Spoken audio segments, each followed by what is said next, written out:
Hello guys, welcome back to my channel Shriya daily dose. আমি আপনাদের রুম্পা পাত্র নিয়ে চলে এসেছি আবার আজকে একটা নতুন ব্লগ। তো আজকে সকালটা দেখতে পাচ্ছ, ভোর 5টা বাজে। এই যে কি সুন্দর সকালটা, কী যে ভাল লাগছে, পাখির আওয়াজ, এত স্নিগ্ধ পরিবেশ, এত মুগ্ধ করছে পরিবেশটা। ভোর 5টার সময় এটা তোলা, যে সবাই ঘুমাচ্ছে কি মানে মোটামুটি উঠে গেছে, তারাও সবাই ক্ষেত ফেতে যাওয়ার জন্য সব রেডি, কাজে বাজে যাওয়ার জন্য রেডি। এত সুন্দর লাগছে সকালটা। এটা আমার ছোটো মেয়ে তুলেছে। আমি সকালবেলা উঠে ওখানে চা করতে চলে গেছি, বাড়িতে অত লোকজন ছিল সবার জন্য।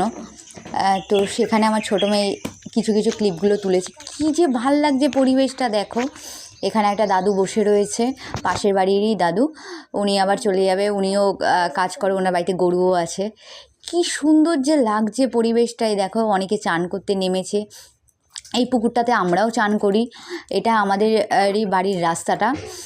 এত ভালো লাগছে দেখে, মানে আস্তে আস্তে রোদ্দুরটা উঠছে। A few moments later. তো দেখো, তারপর তো রোদ্দুর উঠে গেছে, সবাই দেখো কাজে বাজে নেমে গেছে। এখানে সব মাঠে সবাই কাজ করছে, আমরাও ওখানে বাড়িতে কাজ করছিলাম।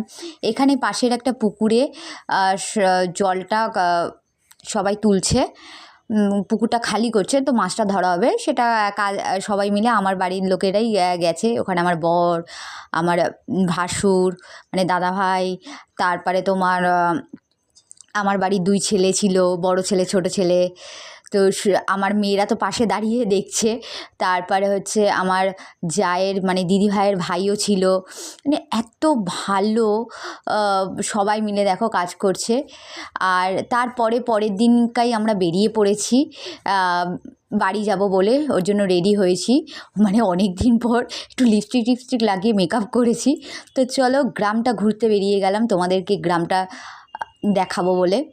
তো মেয়েরাও মানে মোটামুটি 1 বছর পর এলো, তো অনেকটাই চেঞ্জ হয়েছে। প্রত্যেক বছরই আমরা যাই, প্রত্যেক বছরই চেঞ্জ হয় জায়গাটা। এখানে আমাদের হাট বসে, আর হচ্ছে এখানে পাশে স্কুল আছে। আর দেখো ফুচকার দোকানগুলোও বসেছে সকাল 10টা কিন্তু তখন। আর যেহেতু স্কুলটা খুললে এখানে ফুচকার দোকানগুলো বসে যায়, পরীক্ষা চলছে, বাচ্চাগুলো বেরিয়ে ফুচকা টুচকা খাবে তার জন্য। আর এখানে একটা জগন্নাথ মন্দির আছে, যেটা পুরীর মন্দিরের মতোই হুবহু, এটা বলে 1 রাতে উঠেছে।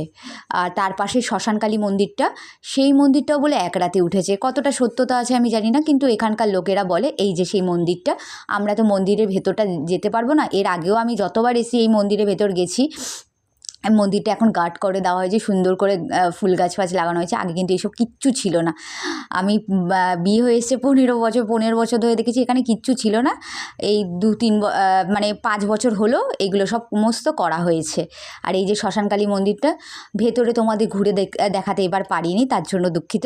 পরের বার ওষুধ কেটে গেলে 1 বছর পর তোমাদের নেক্সট টাইম আমি অবশ্যই দেখাবো মন্দিরের ভেতর গিয়ে। আর হচ্ছে মন্দিরটা কিন্তু ভেতর থেকে পুরো কোনো ঠাকুর নেই, তেমন কোনো পুজো দেওয়া হয় না মন্দিরটা। জানি না, অনেকে অনেক কিছু বলে, বেশিরভাগটাই আমি মানি না। কিছুটা আমার গল্পকথা লাগে, বাট গল্পকথা লাগলেও বলে না গল্পকথা কখনো সত্যিও হয়। আর এটা হচ্ছে শ্মশান। আর পাশে দেখো এখানে এত জবা ফুল ফুটেছে, সব বাড়িতে এখানে এত জবা ফুল ফোটে। আর আমাদের কলকাতার বাড়িতে 2-1টা ফোটে, তাও চোখে দেখা যায় না। সকালবেলা চা খেয়ে বেরোতে দেখি ফুলগুলো গাছ থেকে হাওয়া হয়ে যায়, মানে ভারী অদ্ভুত। আর এখানে কি সুন্দর গাছে ফুলগুলো ফুটে থাকে, যে এত অসাধারণ লাগে। এই অসাধারণ পরিবেশ, অসাধারণ মানে একটা দারুণ লাগে। কিন্তু বিশ্বাস করো, অনেস্টলি যদি আমি বলি যে এখানে মানে যেহেতু আমি কলকাতার মেয়ে, আমার গ্রাম পরিবেশ ভালো লাগে। এরকম 1 মাস 10 দিন 15 দিন এর জন্য ইনাফ। কিন্তু আমাকে যদি থাকতে বলা হয় সিরিয়াসলি, আমি হয়তো পারিনি বা পারবো না। হ্যাঁ, পারিনি বা পারবো না বলতে পারো। কেউ খারাপভাবে নিতে পারো, কেউ অন্যভাবে নিতে পারো, যে যেইভাবে নিতে পারো। বাট আমি পারবো না, যেটা পারিনি যেটা পারবো না সেটাই তোমাদের সবাইকে বললাম। কারণ ওখানে ঘুরতে যাওয়াটা এক ব্যাপার, ঘুরতে গিয়ে বাড়ির ফ্যামিলির সাথে সবার সাথে থাকা কয়েকদিনের জন্য সেটা একটা আলাদা ব্যাপার। আর গিয়ে পুরোপুরিভাবে লাইফ সেটেল করে যাওয়া একভাবে হুট করে, সেটা আমার পক্ষে হয়তো সম্ভব না। যেহেতু মেয়েদের পড়াশোনা সমস্তটাই আমার কলকাতায়, আমার কলকাতায় মায়ের বাড়িতে আমি থাকি, যেহেতু আমি আমার মায়ের একমাত্র সন্তান। আমার মাকে দেখার মতো কেউ নেই। আমার মার যা অবস্থা, মা নার্ভের রুগী। 2002 সালে তোমাদের বলেছিলাম যে আমার মা কোমায় চলে মানে কোমাতেই বলতে পারো, কোমায় চলে গেছিলো। ডাক্তার বলছিল হাঁটতে পারতে কোনো দিন পারবে না, জ্ঞান ফ্যান ফিরবে না। ওটা তো আমার সত্যি আমার ভাগ্য বলতেই পারো। সেখান থেকে আমার মা ভালো হয়ে যায়। সত্যি মা কালী মায়ের হাত আছে। আর এই যে তেঁতুল গাছটা দেখছো, কথা বলতে বলতে এই যে তেঁতুল গাছটা, এই তেঁতুল গাছটাকে না জাহাজ বাঁধা তেঁতুল গাছ বলে। এটাকে আগের থেকে অনেকটা বাঁধিয়ে নিয়েছে, স্ল্যাপ করে নিয়েছে। আগে স্ল্যাপ ছিল না। তো সেখানে না আগে যখন গ্রামের দিকে এখানে নদী ছিল, যেই নদীতে না বড় বড় জাহাজ আসতো, আর এই তেঁতুল গাছটাতে বাঁধা হতো। এই যে তেঁতুল গাছটা, এটা খুব নামকরা তেঁতুল গাছ। এটাকে জাহাজ বাঁধা তেঁতুল গাছ বলা হয়।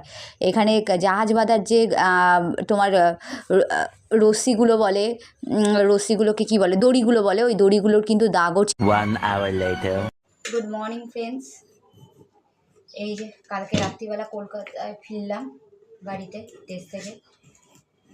চলো আজকে আবার ডেলি রুটিন শুরু হয়ে গেল। অনেক এখন কাজ আছে এখানে। এই মেয়েদের স্কুল যাব, অ্যাডমিশন করাবো, অনেক কাজ আছে। তো দেখতে থাকো। কিছু শ্যুট নেই, এতদিন তোমাদের সাথে ব্লগ শেয়ার করিনি, সেগুলো সমস্তটাই করব, এডিটিংগুলো করব। ওখানে টাইম পাইনি। শরীর খুব খারাপ, শরীর তো ছেড়ে দিয়েছে, ঠান্ডাও লেগে গেছে, শরীর খুব খারাপ। নেই এত রিচুয়াল গ্রামের দিকে, এতবার পুকুরের জলে তো চান করা তো কোনো অভ্যাস খুবই কম, মানে গেলে খুবই কমই আমি করি ওখানে। এবার ওখানে তাও টিউবকলের জল তুলে নিয়ে এসে চান করেছি, কিন্তু কদিন নিয়মকানুনের জন্য ঘাটে ডুব মারতে হয়। তো পুকুরে ডুব মারতে গিয়ে আমার হালাত খারাপ হয়ে গেছে। তো চলো এই হিসাবে মেঘালয়ের জন্য আবার